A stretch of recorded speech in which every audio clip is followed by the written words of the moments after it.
Assalamualaikum warahmatullahi wabarakatuh. Teman-teman, balik lagi di channel YouTube gua, Hairun Imam.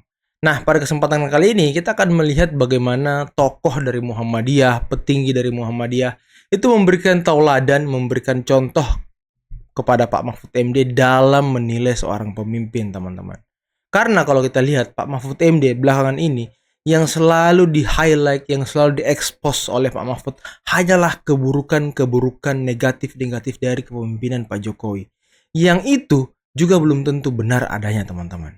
Karena selama 4 tahun ini Pak Mahfud membawahi seluruh yang dia kritik pada hari ini. Seperti KPK, penegakan hukum, kepolisian dan segala macam. Pak Mahfud yang membawahi bidang-bidang itu selama 4 tahun belakangan ini. Dan yang menjadi pertanyaan kemudian, apa yang dilakukan Pak Mahfud selama 4 tahun itu? Kan itu yang menjadi pertanyaan. Nah, di kesempatan kali ini, Pak Mahfud sepertinya harus belajar banyak dari petinggi Muhammadiyah dalam menilai, melihat secara objektif seorang pemimpin, teman-teman. Ya, kita harus mengekspos, kita harus mengeluarkan, mengatakan hal-hal positif juga di kepemimpinan ini, teman-teman.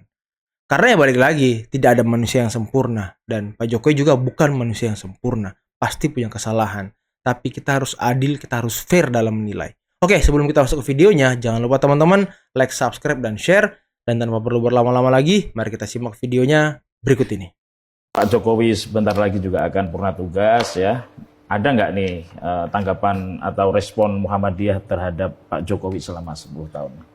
Ya, yang pertama kita menyampaikan terima kasih dan apresiasi atas dedikasi dan pengabdian Pak Jokowi sebagai presiden selama 10 tahun ya, dan beliau telah membawa ya banyak kemajuan terutama pada sisi pembangunan infrastruktur ya, dan juga bidang-bidang lain yang saya kira secara ekonomi juga beliau bekerja sangat keras di tengah terpaan ekonomi yang tidak mudah.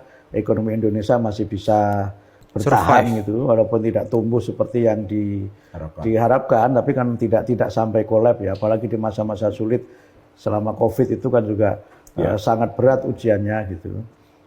Dan karena itu maka ya, nah kalau ini saya pinjam fikihnya NU sebenarnya. Waduh. Ya, yang akan datang itu kan kita pakai prinsip al-muhafadzah alal qadimis sholih wal akhdhu bil jadidil aslah. Boleh dalil Gus ya? Ya, monggo. Jadi prinsipnya itu yang baik-baik itu dijaga, diteruskan.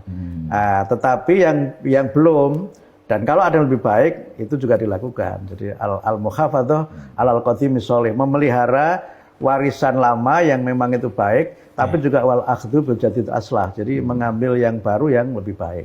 Sehingga harus ada proses di mana dalam beberapa hal itu ya carry over begitu Mas, ada carry over, ada continuity, tapi juga ada berbagai ya langkah-langkah baru, terobosan-terobosan baru karena mungkin tantangan yang dihadapi tentu tidak sama, dan lingkungan sosiopolitik baik nasional, global maupun internasional juga tidak selalu sama, sehingga mesti memang harus ada aspek-aspek dinamis dan aspek kreatif bagaimana Indonesia ini tetap sustain, tetap bisa bertahan. Gitu. Kira-kira begitu. Waduh, itulah tadi ya teman-teman ya, sosok negarawan yang menilai seorang pemimpin sangat objektif, sangat bijak ya, tidak seperti Bapak mantan Menko Polhukam, teman-teman. Aduh. Muhammadiyah dengan Pak Prabowo ini sangat dekat so far so good, saudara. Saya kira so far so good. Dalam pengertian so far so good itu begini. So far so good. Jadi kan kalau kita lihat politik ya, kan sebenarnya dari awal itu warga Muhammadiyah ini kan banyak kan dukung Pak Prabowo. Iya. 2014, sejak 2019 misalnya, itu kan banyak kan di Pak Prabowo. Nah, cuma nggak tahu 2024, mungkin teman-teman banyak survei.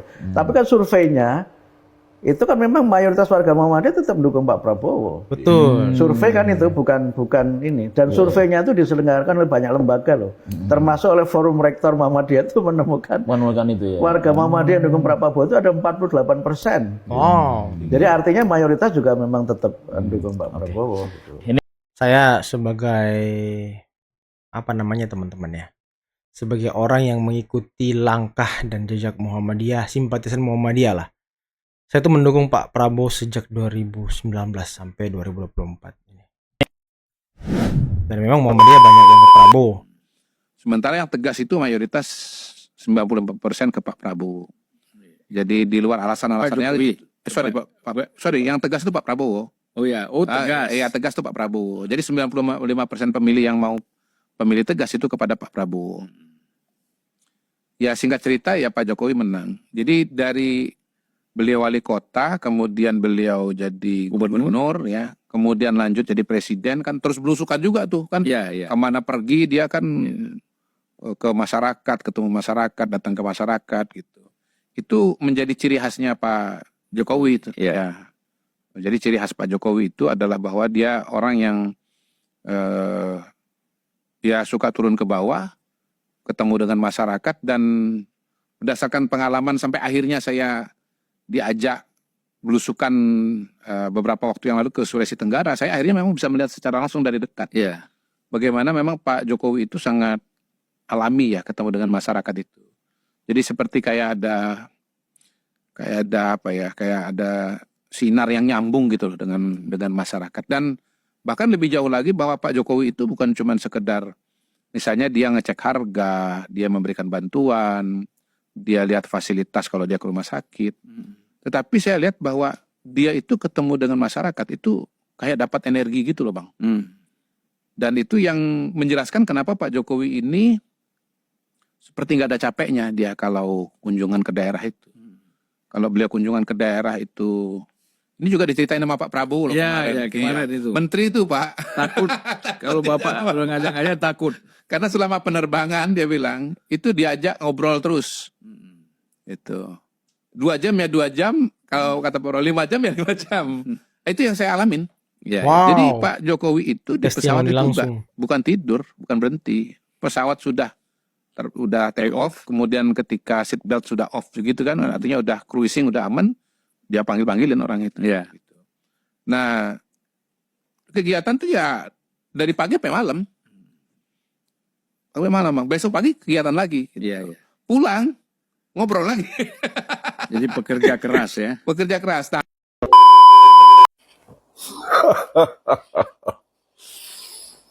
Mahfud MD committed crazy. Waduh. Ada orang janji mau gila gara-gara Jokowi. Dia ingin jadi gila biar lawan Pak Jokowi yang katanya gila.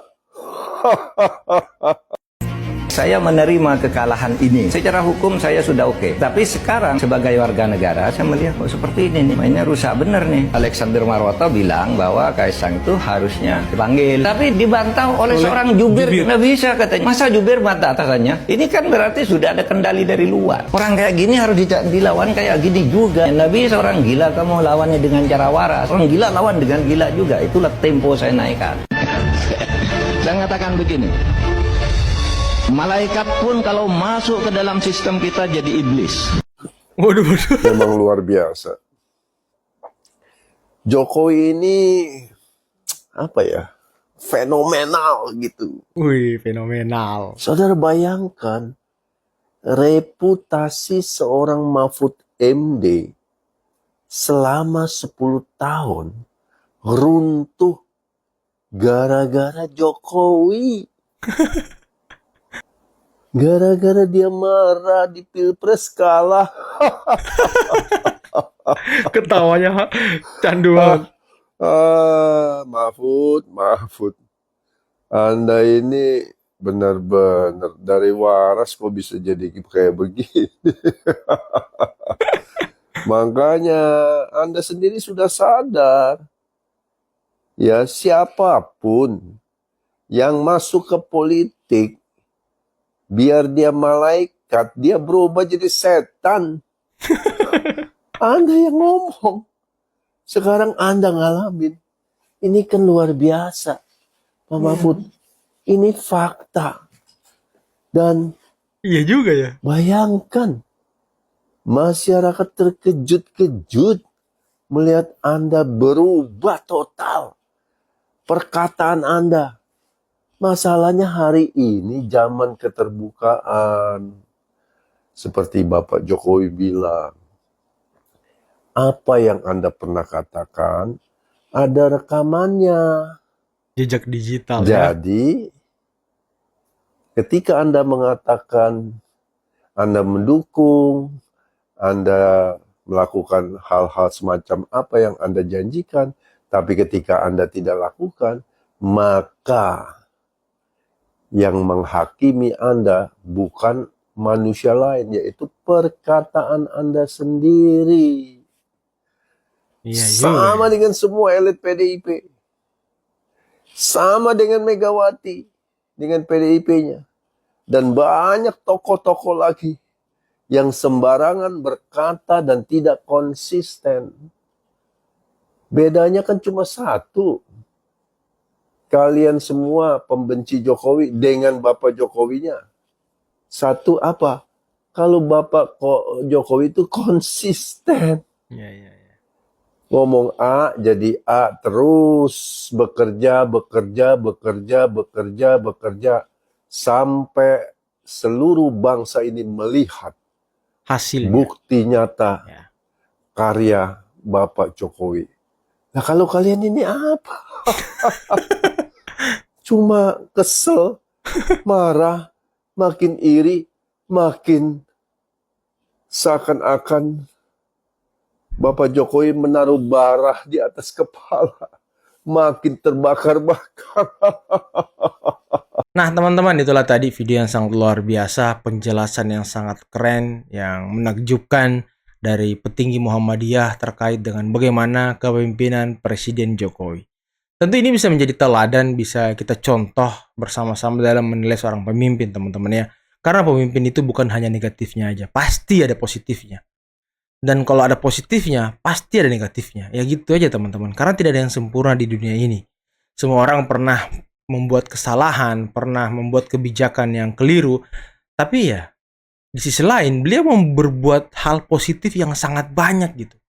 Dan kita harus fair, kita harus adil dalam menilai seseorang.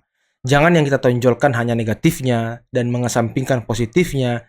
Ya ini kan kurang baik juga untuk kita bernegara, teman-teman. Ya Pak Jokowi ada salahnya, ada kebijakan-kebijakan yang mungkin tidak pro rakyat. Ya itu yang kita kritik, teman-teman. Bukan pribadinya yang kita kritik, tapi kebijakannya yang kita kritik. Ya karena kalau kebijakannya yang kita kritik, berarti kita membela hak-hak rakyat gitu. Jangan kemudian kita mengkritik keluarganya begini, begono. Ini kan kalau udah menyerang keluarga, rasa-rasanya tidak elok dan tidak etis, teman-teman. Dan tadi juga bagaimana penjelasan Mr. Kodari terkait dengan karakteristik kedua pemimpin kita, yakni Presiden Jokowi dan juga Presiden terpilih Prabowo Subianto, teman-teman. Yang juga sepertinya saling mengisi ya, saling mengisi satu sama lain. Dan tadi terakhir dari orang yang selama ini memang aktif di TikTok, aktif menyuarakan membela Presiden Jokowi, yang menepis seluruh tuduhan-tuduhan liar terhadap Presiden Jokowi di TikTok, teman-teman. Ini sangat keren dan sangat luar biasa para tokoh ini ya. Oke teman-teman, mungkin cukup sekian dulu video kali ini. Jangan lupa like, subscribe, dan share videonya. Akhir kata, billahi taufiq wal hidayah. Wassalamualaikum warahmatullahi wabarakatuh. Bye-bye.